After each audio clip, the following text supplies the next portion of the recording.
தலைமை உரையாற்ற அன்புடன் அழைக்கிறேன். அனைவருக்கும் எனது மாலை வணக்கம்.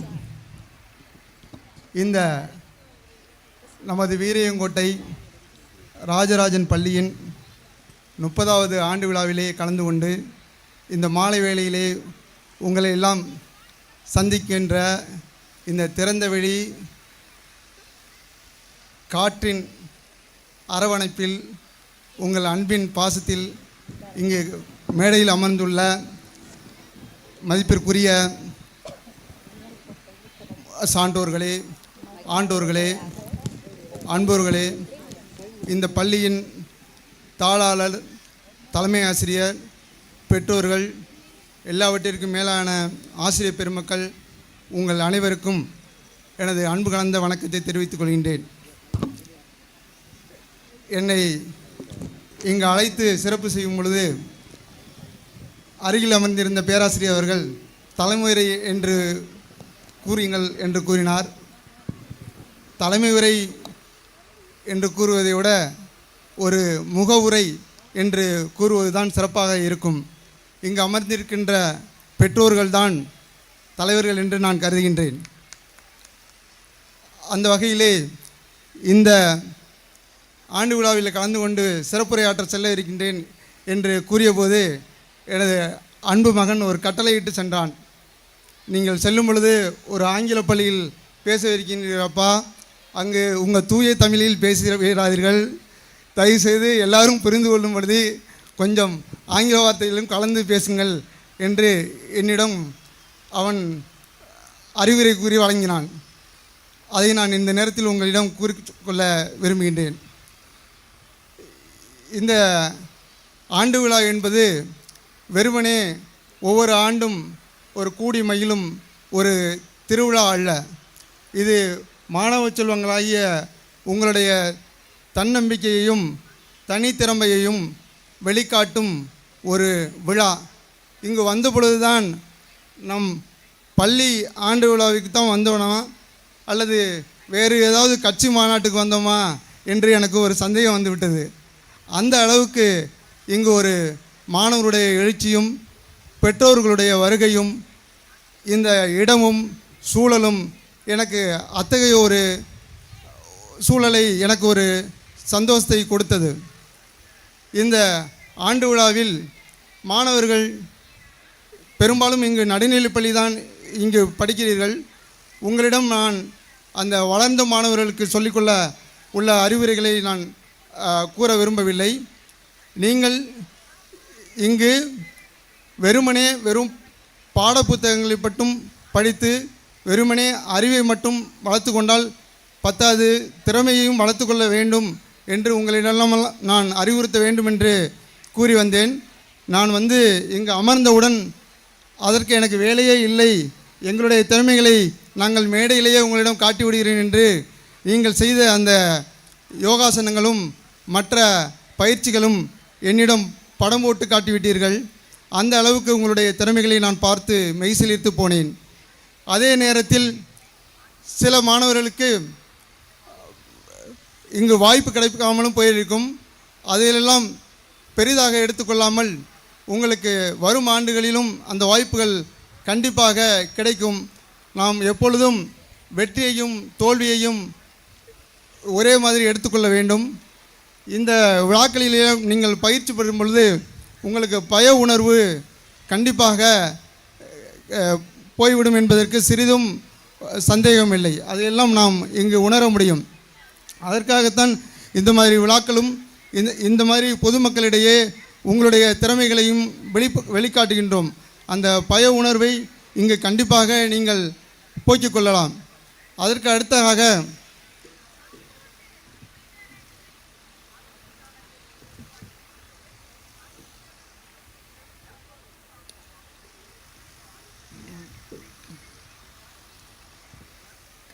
கல்வி என்று வரும்பொழுது நான் வெறுமனே தற்பெருமைக்காக சொல்லிக்கொள்வதில்லை. கஷ்டப்பட்டு நம்ம வந்தோம் அப்படின்னு சொல்லிட்டு ஒவ்வொரு ஸ்டேஜ்லேயும் போய் சொல்கிறத விட நம்ம அனுபவத்தை தான் நம்ம மற்றவங்கள்ட்ட ஷேர் பண்ணிக்கிறோம் அப்படின்னு நான் அந்த வகையில் தான் நான் சொல்லிக்கிறது. எவ்வளவு பெற்றோர்கள் அவர்கள் படிக்காதவர்களாக இருந்தாலும் நம்முடைய கடின உழைப்பும் நம்முடைய கனவும் நம்முடைய விடாமுயற்சியும் இருந்தால் எந்த நிலைக்கு வேண்டினாலும் யார் வேண்டுமானாலும் வெற்றியாளராக இந்த சமூகத்திலே இந்த நாட்டிலே வர முடியும் என்பதை நிகழ்த்தி காட்ட ஒவ்வொருவராலும் முடியும் என்பதற்கு நானும் ஒரு சாட்சியாக தான் இங்கு வந்து இந்த விழாவிலே கலந்து கொண்டிருக்கின்றேன். அந்த மாதிரி ஒரு வறுமையான ஒரு எழுத்து அறிவு இல்லாத ஒரு சாதாரண ஏழை குடும்பத்தில் பிறந்துதான் இன்று இந்த நிலையை அடைந்திருக்கின்றேன். இதை என்னுடைய அனுபவத்திற்காக உங்களிடெல்லாம் கூறிக்கொள்ள விரும்புகின்றேன். நீங்களும் இன்று கிராமப்புற மாணவர்கள்தான் என்றாலும் உங்களாலும் இதே மாதிரி கனவு காண முடியும். அந்த கனவினை உங்களாலும் கண்டிப்பாக நடத்தி காட்ட முடியும். அதற்கு உங்களுடைய கடுமையான உழைப்பும் தொடர்ந்த முயற்சியும் இருந்தால் கண்டிப்பாக முடியும் என்று நான் நம்புகின்றேன். அதே வேளையில் கல்வியை பற்றி நான் பெரிதும் வணங்கும் வள்ளுவர் பெருமகனான் கூறுவார், கேடில் விழிச்சொல்வம் கல்வி ஒருவருக்கு மாடல்ல மற்றதற்கு என்று கூறுவார். அதாவது உலகில் சிறந்த செல்வமானது கல்வியை தவிர வேறு ஒன்றும் இல்லை, உங்களிடம் உள்ள பொன்னோ பொருளோ நிலமோ நகையோ இல்லை என்று கூறி செல்வார். அதே மாதிரி எதிர்காலத்தை பற்றி திட்டமிடுதல் பற்றி கூறும் பொழுது, நீ ஒரு நாளைக்கு அல்லது ஒரு ஆண்டிற்கு திட்டமிட்டால் ஒரு விதையை நடு, ஒரு 10 ஆண்டுகளுக்கு திட்டமிட்டால் ஒரு செடியை நடு, அதே நேரத்தில் 100 ஆண்டுகளுக்கு திட்டமிட்டால் கல்வியை கொடு என்று கன்ஃபூசியஸ் கூறியதாக ஒரு புத்தகத்தில் படித்திருக்கின்றேன். அதனால் வருங்கால தலைமுறையாகிய உங்களுக்கு என்னுடைய வேண்டுகோளும் என்னுடைய அறிவுறுத்தலாகவும் கூறிக்கொள்ள விரும்புவது, கல்விதான் உங்களை வாழ்க்கையில் ஒரு நல்ல மனிதனாக வருங்கால நாட்டின் ஒரு தூண்களாக உங்களை மாற்றும் என கூறி, இந்த நேரத்திலே கல்விக்கு முக்கியத்துவம் கொடுத்து, நான் தற்போது மேடையில் என்னை பற்றி அறிமுகம் கூறும் பொழுது கூட சொன்னார்கள், ஒரு சிறந்த நூலை எழுதியதாக தமிழக அரசு எனக்கு பாராட்டுகின்றது.